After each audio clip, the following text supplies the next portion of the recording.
जब हौसले बुलंद हों तो मंजिल दूर नहीं होती, ये कहावत सभी ने सुनी होगी।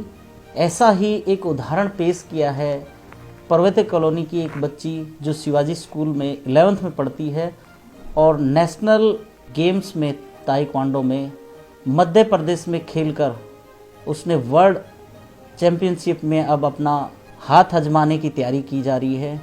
आज हम उनके निवास पर हैं और उनसे बात करेंगे कि उनकी मेहनत किस तरीके से उन्होंने ये सफलता हासिल की है, मेहनत करके सफलता के योगदान में किस किस का हाथ है।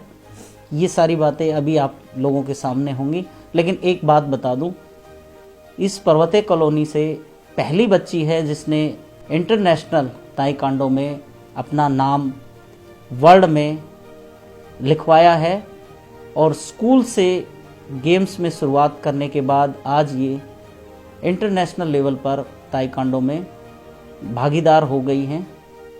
अभी हम जानेंगे तनिषा, कितने समय से, कौन सी उम्र से आपने शुरुआत की थी? शुरुआत यहीं से करेंगे। जी, मैं जब 5 साल का था जब मैंने गेम की शुरुआत करी थी 2013 में, और अब मैं 15 साल का हूँ। मुझे गेम में 10 साल हो चुके हैं। शुरुआत किससे प्रेरणा लेकर आपने ये शुरुआत की थी ताइक्वांडो? प्रेरणा नहीं थी, मेरे को मम्मी ने डलवाया था। फिर उसके बाद हम स्कूल में जाते थे, हम मेरे स्कूल में हमने ट्रेनिंग करते थे। फिर हमें सर ने भी बोला कि आगे से गेम करवाओ। फिर मेरी मम्मी ने आगे हमें एकेडमी में ज्वाइन करवाया था। अच्छा, अभी आप जो सिलेक्ट हुए हो इंटरनेशनल ताइक्वांडो में, तो ये गेम जो अभी हुआ है स्टेट लेवल का, इंटरनेशनल लेवल का, नेशनल लेवल का, तो ये गेम कहाँ हुआ था और इसमें कितने दिन का ये गेम था और किस फेडरेशन के द्वारा हुआ है? जी, ये SJ5 फेडरेशन के द्वारा था, school games federation of India. ये स्कूल गेम्स नेशनल हुई थी और वर्ल्ड स्कूल गेम्स के सिलेक्शंस हुए थे, तो उसमें, और ये मध्य प्रदेश बैतूल में हुई थी। जी। तो आप किसकी तरफ से खेले थे यहाँ? जी, हरियाणा की तरफ से। हरियाणा की तरफ से कितने बच्चे खेले थे? हरियाणा की तरफ से काफ़ी बच्चे थे, काफ़ी सारी एज ग्रुप्स थे, काफ़ी सारे बच्चे थे। तो आप एक हरियाणा बोर्ड के स्कूल से कितने बच्चे थे? आप ही थे या और भी बहुत सारे बच्चे थे? हरियाणा बोर्ड से सिर्फ मैं ही था, बाकी CBSE बोर्ड के बच्चे थे। अच्छा। हरियाणा बोर्ड से सिर्फ मैं एक ही था। फरीदाबाद से हम 3-4 लड़कियाँ थी। अच्छा जी। तो शुरुआती दौर में आपको क्या क्या समस्याएं आई जब आपने ये गेम चुना? सर, शुरुआत में तो हमें पता नहीं था कि इतना आगे तक खेलना है। फिर धीरे धीरे हम खेले। फिर हमें आगे कोचेस के पास गए, उन्होंने हमें बताया कि आगे गेम्स होते हैं। फिर हम धीरे धीरे इंटरेस्ट आया। काफ़ी टाइम लग गया नेशनल मेडल लाने में। तकरीबन 10 साल बाद मेडल आया मेरा। पहला जो मेडल लिया था वो कब लिया था आपने, है याद कुछ? पहला ही मेडल 2013 में लिया था मैंने। तब मेरे को एक स्टेट हुई थी, दिल्ली स्टेट, उसमें सिल्वर मेडल था मेरा। किसकी तरफ से गए थे आप? उसमें हम एकेडमी की तरफ से ही गए थे, मतलब। अच्छा जी। तो बताया जा रहा है कि स्कूल की तरफ से भी बहुत सहयोग मिला है आपको। हमारे स्कूल में स्पोर्ट्स का कोई बच्चा नहीं है और सिर्फ एक मैं ही था। फिर जब हमने बोला स्कूल में कि हमें स्पोर्ट्स फंड भरेंगे तभी हम खेल सकते हैं, तो फिर एक मेरे लिए सिर्फ स्पोर्ट्स फंड भरा जाता है, सिर्फ अकेले के लिए? सिर्फ अकेले के लिए। तो स्कूल की तरफ से काफी स्कूल की तरफ से भी काफ़ी मदद थी, सपोर्ट मम्मी का भी था काफ़ी, पेरेंट्स ने भी अच्छा सपोर्ट किया, कोचेस का भी, सबका सपोर्ट था। कभी किसी ने मना नहीं किया मेरे को सपोर्ट करने के लिए। अच्छा, पेरेंट्स की बात आती है तो पेरेंट्स क्या क्या करते हैं? आपके फादर क्या करते हैं? मेरे फादर ड्राइवर हैं। अच्छा जी। और मदर स्कूल में अकाउंटेंट, क्लर्क। तो फादर ड्राइवर होते हुए आपके जो एकेडमिक के खर्चे हैं वो कैसे मैनेज किए गए? वो मम्मी मैनेज करती थी, उन्होंने कभी ऐसे लगने नहीं दिया कि कमी है किसी चीज़ की। जो मैंने मांगा मुझे मिलता था टाइम पे, हर चीज़ मम्मी ही मैनेज करती थी। पापा भी मैनेज करते थे, पापा भी जाते थे मेरे साथ, मम्मी ने भी ज़्यादा किया। तो सबसे ज़्यादा पापा साथ रहते हैं? मम्मी साथ रहती, मेरे साथ जाया करती थी। मैं उस टाइम 16 सेक्टर में 2 साल पहले ट्रेनिंग करता था, तो वहाँ पे डेली जाना डेली आना। स्कूल के बाद पहले जब मम्मी जॉब स्कूल से आती थी फिर मेरे साथ जाती थी, फिर हम रात को वहाँ से आते थे ट्रेनिंग करके, तो मम्मी का सपोर्ट ज़्यादा था। अच्छा बेटा, अब जो मध्य प्रदेश में जीतने के बाद वो कौन सा मेडल आपको मिला है और अब इसके बाद आपका जो सिलेक्शन हुआ है उसका जो गेम है वो कब होना है, कुछ आई है इंक्वायरी अभी? अभी ऐसे इंक्वायरी तो नहीं आई है, लेकिन बोला जा रहा है कि वर्ल्ड स्कूल गेम्स होंगे, उसमें सभी वर्ल्ड के स्कूल आएंगे, यहाँ से इंडिया की टीम जाएगी। हो सकता है दोबारा ट्रायल, और हो सकता है कि जो हम गोल्ड मेडलिस्ट हैं उन्हें लेके जाया जाए। तो आप अंडर 17 अंडर 17 अंडर 17 जूनियर। अच्छा, जूनियर में जी, जूनियर विंग। तो अब फाइनल मतलब एजुकेशन डिपार्टमेंट की तरफ से किया जाएगा या आपकी फेडरेशन करेगी?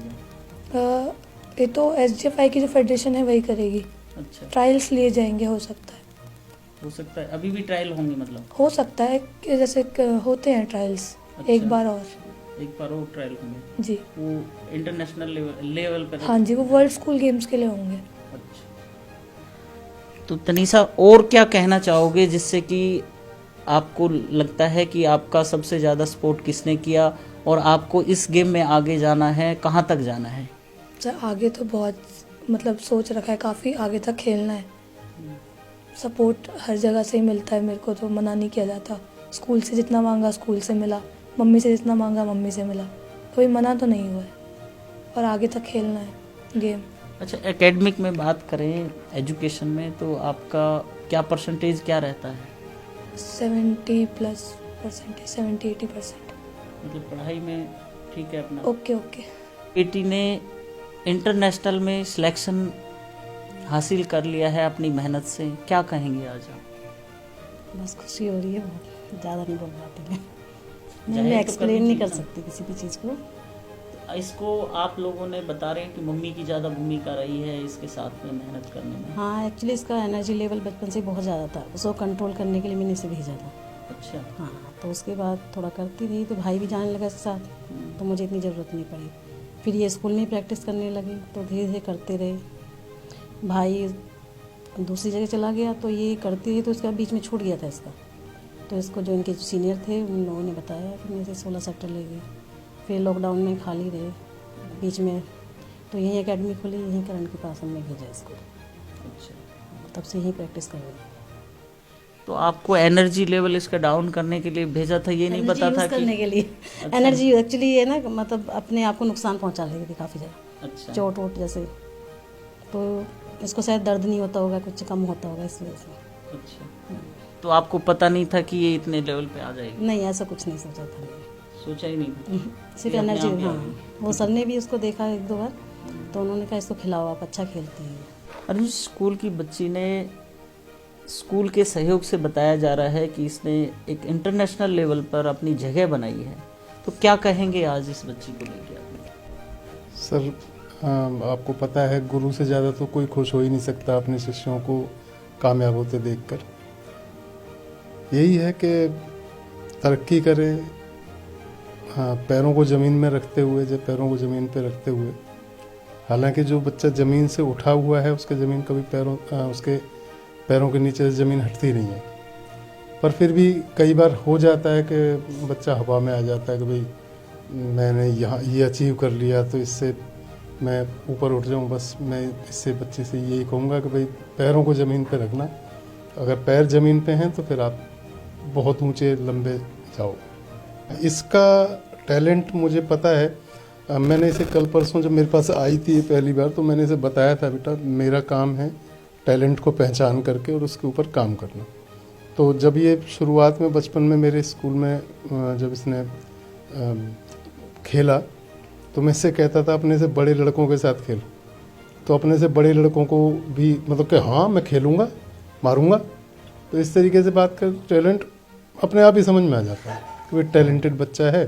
फिर मैंने इसकी मम्मी से कहा, मैंने कि मम्मी मैडम इससे ना आप जो है अच्छे किसी कोच के पास भेजें, और रिजल्ट है आपके सामने।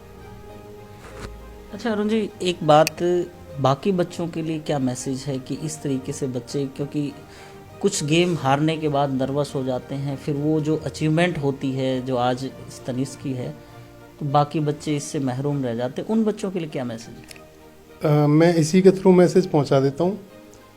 एक अभी जब हरियाणा खेलने, ये डिस्ट्रिक्ट इंटर डिस्ट्रिक्ट खेलने गई थी तो मैं इसे छोड़ने गया था बाकायदा बस स्टैंड पे, तो सब बेस्ट ऑफ लक और ये सब लोग कह रहे थे, तो मैंने इससे कहा बेटा अच्छा खेलना है। यही बात मैं सभी बच्चों से कहूँगा, बेटा जिस भी क्षेत्र में जाओ, आप पढ़ाई के क्षेत्र में जाओ अच्छा करो, आप ताइक्वांडो में जाओ अच्छा करो, आप जहाँ भी जा रहे हो बस अच्छे की तरफ ही निगाह रखो, क्योंकि आजकल ख़राब होने के लिए तो बहुत सारी चीज़ें बनी हुई हैं, साइंस ने बहुत तरक्की कर ली है, ख़राब होने के लिए की है शायद पता नहीं, पर अच्छे के लिए भी है वो मतलब जो तरक्की है साइंस की। बच्चों से यही कहूँगा कि भाई आप जो भी करो अच्छा करो और ज़मीन पर रह के करो बस छुट्टी। खबरों की विस्तार से जानकारी के लिए सब्सक्राइब करें हमारा चैनल और क्लिक करें बेल आइकन पर ताकि कोई भी खबर आपसे अछूती ना रह सके।